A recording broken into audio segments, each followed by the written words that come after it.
Hello, everyone. It is Monday, May the 4th. May the 4th be with you. This week is Mental Health Awareness Week, and I can't think of a time in my life that mental health has been challenged so much as it has during this pandemic. So it's okay not to be okay, and there's lots of resources out there, and don't be afraid to ask for help. You can call the Canadian Mental Health Association or just dial 211 and they'll know where to direct you.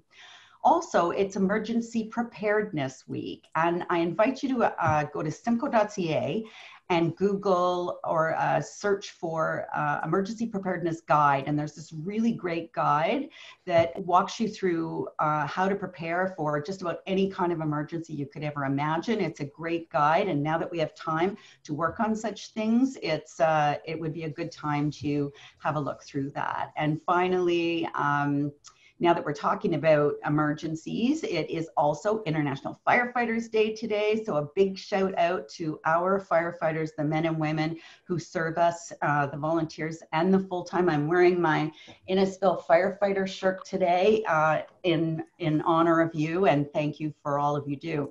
Today, final two members of council are with me and going to tell us a little bit about what's happening in their neck of the woods. So we have Councillor Carolyn Payne. Councillor is Big Bay Point, Friday Harbor, Sandy Cove. So Carolyn, welcome, and tell me what's happening in your neck of the woods. Thank you, Lynn, and Mayor, and Councillor Fowler as well. I just wanted, first of all, I've got a few items here and I won't take too long, but I just wanted to do a shout out to Sandy Cove residents for continuing to check on their neighbors and ensuring that everyone is doing well during this pandemic. And I also want to mention, for those that are watching in this area of Ward 6, that Sandy Cove Acres Drug Store is still open to the residents, and if you need anything, just give them a call and you can pick it up. Again, a big thank you to Parkbridge, who owns Sandy Cove, who generously donated $1,500 to the Innisfil Food Bank. So I think that's a good shout out. Also to Heather Walker, who is also a resident here, has made a great supply for many of the neighbors, giving out free masks. So if anyone needs to have a mask, you just go to Heather's house and there's masks hanging from a little tree in our front yard. So you just go, you pick them up and you can take them. They are free. So thank you, Heather, for that. Just to mention that many businesses within our area are remaining open and have adjusted their services to accommodate the new regulations.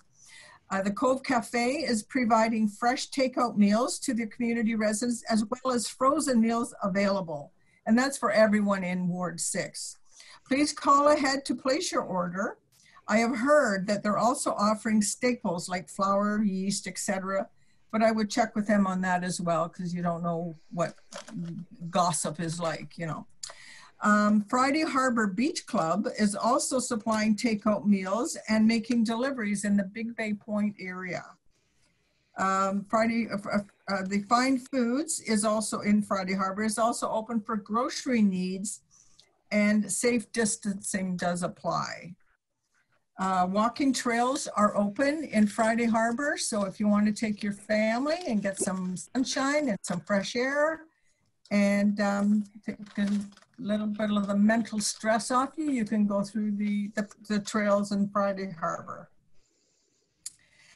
Friday Harbor, the house interiors is closed. However, you can contact them at fridayharborinteriors.com if you require any of their beautiful items. And that looks like it's about it for me. So thank you very much, and everyone stay safe. Thank you so much, Councillor Payne. Also with us today is Councillor Kenneth Fowler.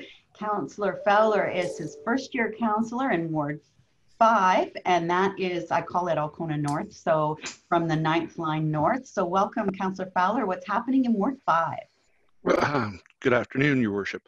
Ward 5 is a little different than the other wards. We have fewer brick and mortar stores. We have Kel's Garden City and Happy Go Fishing Charters and Bait, for example, but it doesn't diminish the entrepreneurial spirit we possess. We have no lack of star players.